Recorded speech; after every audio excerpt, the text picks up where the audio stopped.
सामाजिक अध्ययन इतिहास, ये कक्षा 8 का इतिहास है हमारे अतीत।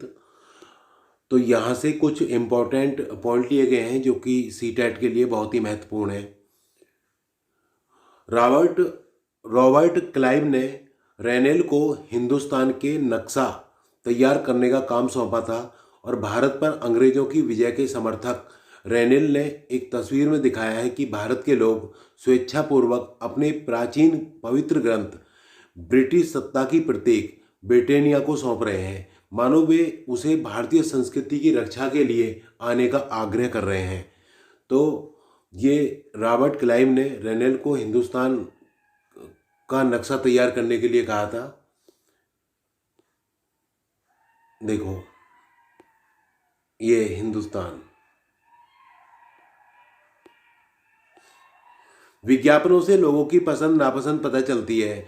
1922 में लिप्टन चाय का विज्ञापन इस बात की ओर संकेत करता है कि दुनिया भर के शाही लोग यही चाय पीते हैं। ब्रिटेन की रानी विक्टोरिया का तीसरा बेटा राजकुमार आर्थर घोड़े पर बैठा हुआ है और राजकुमार आर्थर को ड्यूक ऑफ नॉट की पदवी दी गई थी। तो किसकी? ड्यूक ऑफ नॉट की पदवी दी गई थी राजकुमार आर्थर को। और पहले से मतलब कि विज्ञापन जो है ऐसे पता चलता है कि ये जितने भी लोग थे मतलब लिप्टन चाय जो है पीते थे। ये लिप्टन टी विज्ञापन से ये देखिए पता चलता है।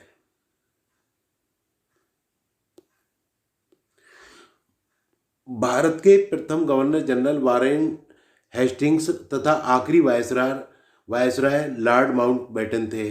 आखिरी कौन थे? लॉर्ड माउंटबेटन थे।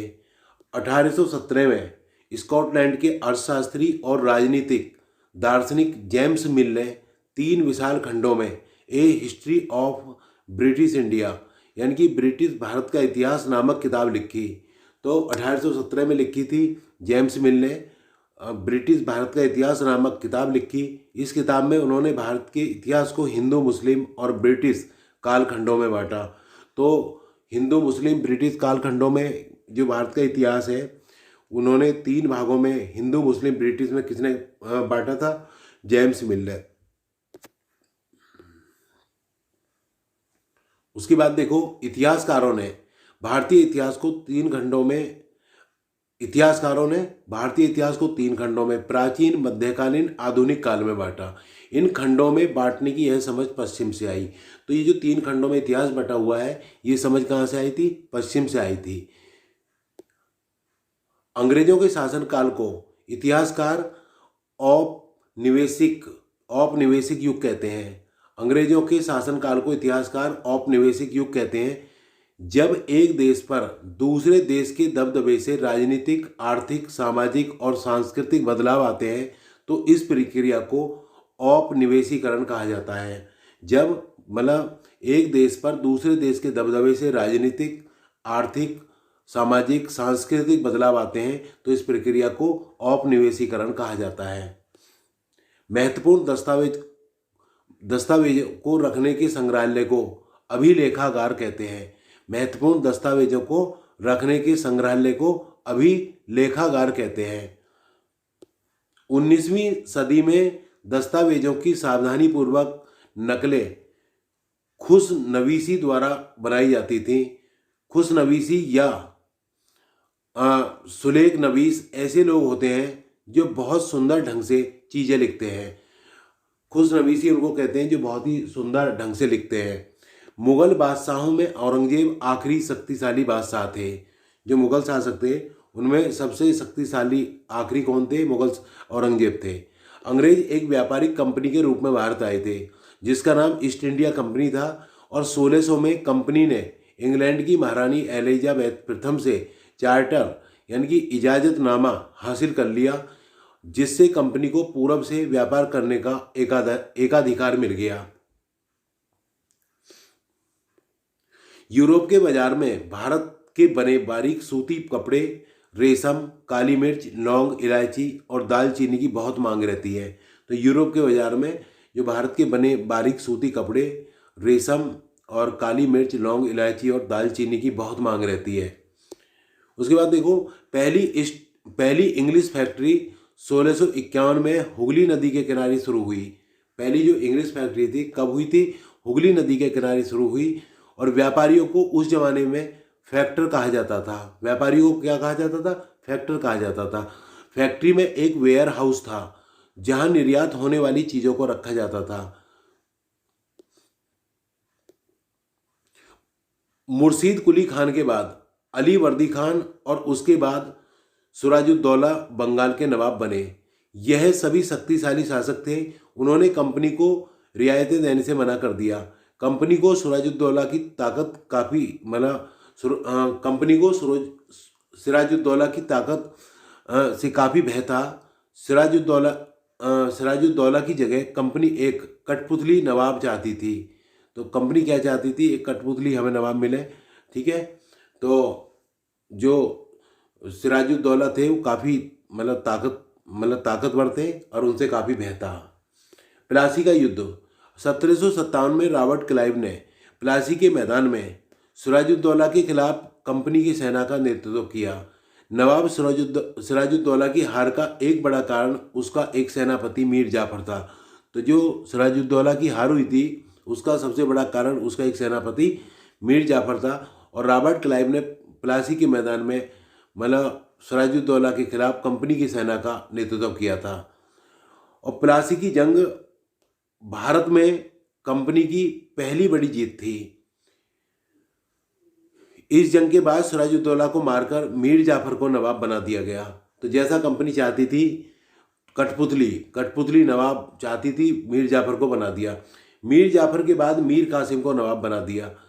बक्सर की लड़ाई 1764 में मीर कासिम को हराकर उसे बंगाल से बाहर कर दिया और मीर जाफर को दोबारा नवाब बना दिया गया। अब नवाब को हर महीने 5 लाख रुपए कंपनी को चुकाने थे। तो हर महीने जो है कंपनी को देने होते थे। 1765 में मुगल सम्राट ने कंपनी को ही बंगाल प्रांत का दीवान नियुक्त कर दिया। 1765 में किसको? मुगल सम्राट ने कंपनी को ही बंगाल प्रांत का दीवान नियुक्त कर दिया, कंपनी को ही। 1774 में 74 में रॉबर्ट क्लाइव ने आत्महत्या कर ली। कंपनी के जो अफसर भारत से ब्रिटेन लौट कर आए उन्हें वहाँ के लोग नवाब कहते थे। कंपनी के जो अफसर होते वो जो भारत से ब्रिटेन लौट कर आए उन्हें वहाँ के लोग नवाब कहते थे। यह भारतीय शब्द नवाब का ही अंग्रेजी संस्करण बन गया था।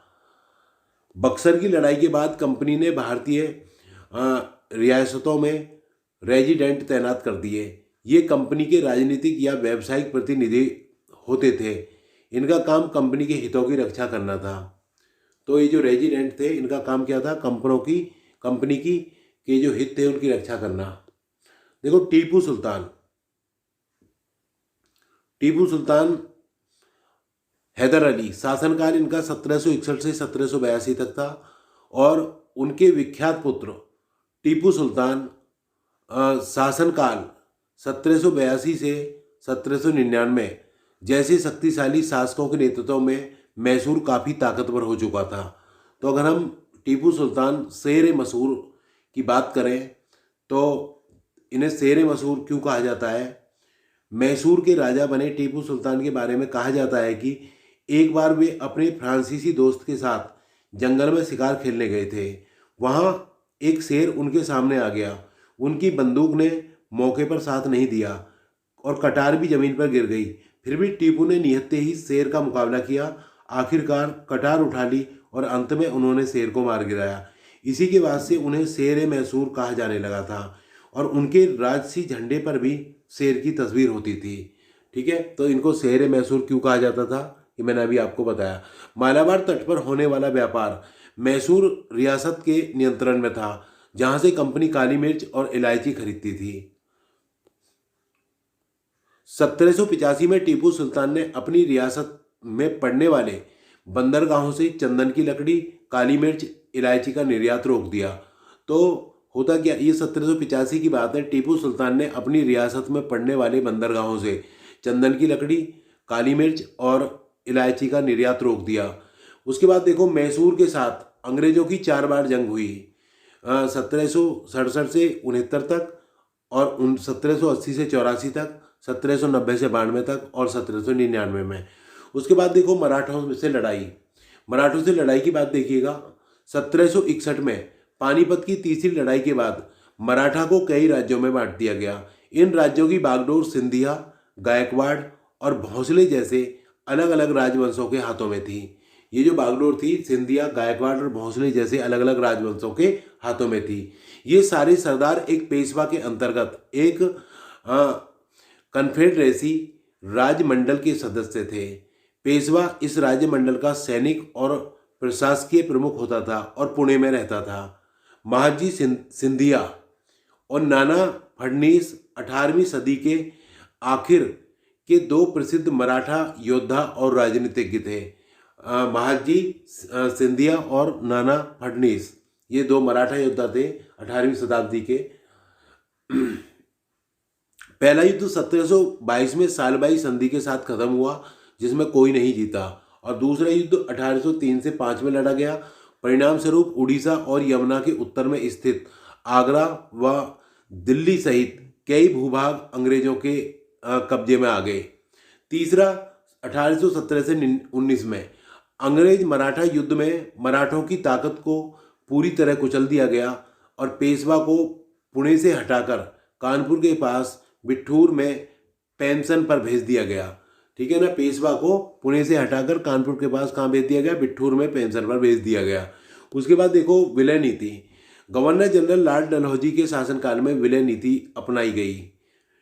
ये लॉर्ड डलहौजी के शासनकाल में विलय नीति अपना गई। इसके अनुसार अगर किसी शासक की मृत्यु हो जाती है तो उसका कोई पुरुष वारिस नहीं है, तो उसकी रियासत कंपनी के कब्जे में आ जाएगी। तो ये लॉर्ड डलहौजी की बात है के शासनकाल की बात है। अगर किसी शासक की मृत्यु हो जाती है और उसमें कोई पुरुष वारिस नहीं है, तो क्या है कि उसकी जो रियासत है वो कंपनी के कब्जे में आ जाएगी। गवर्नर जनरल वारेन हेस्टिंग्स, ये 1813 से 23 की बात है। देखो इसके समय ब्रिटिश इलाके प्रशासकीय इकाइयों में बट गए थे, जिन्हें प्रेसिडेंसी कहा जाता था। उस समय 3 प्रेसिडेंसी थी, बंगाल, मद्रास और मुंबई। तो ये गवर्नर जनरल वारेन हेस्टिंग्स के शासनकाल की बात है, उस समय की बात है। तो प्रशासकीय इकाइयों में बट गए थे, जिन्हें प्रेसिडेंसी कहा जाता था, और ये 3 प्रेसिडेंसी थी, बंगाल, मद्रास और मुंबई। इनके नेतृत्व में सर्वोच्चता एक नई नीति शुरू की गई। वारेन हेस्टिंग्स का न्याय क्षेत्र में सुधार उल्लेखनीय है। 1772 की न्याय व्यवस्था के अनुसार हर जिले में 2 अदालतें होंगी, फौजदारी अदालत और दीवानी अदालत। दीवानी अदालतों के मुखिया यूरोपीय जिला कलेक्टर होते थे और फौजदारी अदालतें काजी और मुफ्ती के अंतर्गत थीं। जो फौजदारी अदालत थी वो काजी और मुफ्ती के अंतर्गत थीं। तो ये आपको पता होना चाहिए कि अगर न्याय की मतलब बात करें तो वारेन हेस्टिंग्स के समय में ये बातें हुई, और ज़िले में 2 अदालतें थीं, फौजदारी अदालत, दीवानी अदालत। काजी क्या होता है? एक न्यायाधीश कहते हैं। और मुफ्ती मुस्लिम समुदाय का एक न्यायविद जो कानूनों की व्याख्या करता है। काजी इस व्याख्या के आधार पर फैसले सुनाता है। ठीक है।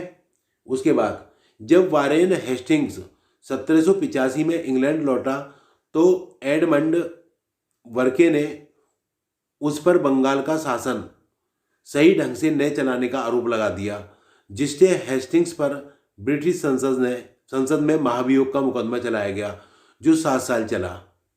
यानी कि जब वारेन हेस्टिंग्स 1785 में इंग्लैंड लौटा तो एडमंड बर्के ने उस पर बंगाल का शासन सही ढंग से न चलाने का आरोप लगा दिया था, और जिससे हेस्टिंग्स पर ब्रिटिश संसद में महाभियोग का मुकदमा चलाया गया, जो 7 साल चला। महाभियोग का क्या है? देखिए, जब इंग्लैंड के हाउस ऑफ कॉमन्स में किसी व्यक्ति के खिलाफ दुराचरण का आरोप लगाया जाता है तो हाउस ऑफ लॉर्ड्स में उस व्यक्ति के खिलाफ मुकदमा चलता है, इसे महाभियोग कहा जाता है।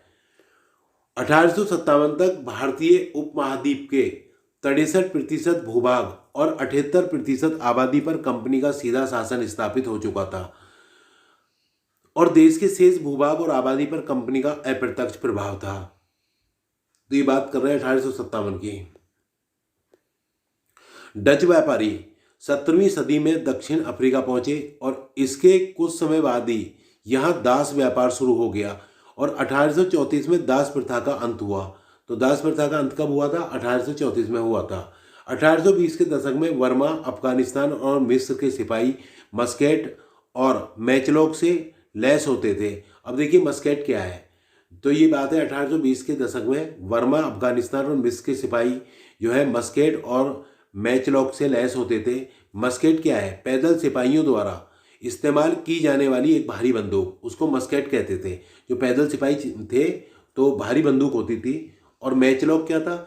शुरुआती दौर की बंदूक जिसमें बारूद को माचिस से चिंगारी दी जाती थी, वो उसको मैचलॉक कहते थे। तो ये सभी देखिए कक्षा 8 की जो हिस्ट्री की किताब है वहाँ से जो महत्वपूर्ण पॉइंट है, महत्वपूर्ण बिंदु है, उनको लिया गया है और वन लाइनर बनाने का प्रयास किया गया है। और जो आपकी परीक्षा है अभी, और मैं समझता हूँ कि वहाँ आपको बहुत ही ये लाभकारी सिद्ध होगा। तो अगर आपको वीडियो अच्छा लगा हो तो आप लाइक करें, हाँ सब्सक्राइब करें और अपने दोस्तों को भी शेयर करें, ताकि मतलब वो भी कुछ ना कुछ फ़ायदा उठा सकें। और अगर हमें कोई सुझाव हो तो आप हमें भी दें। बहुत बहुत धन्यवाद।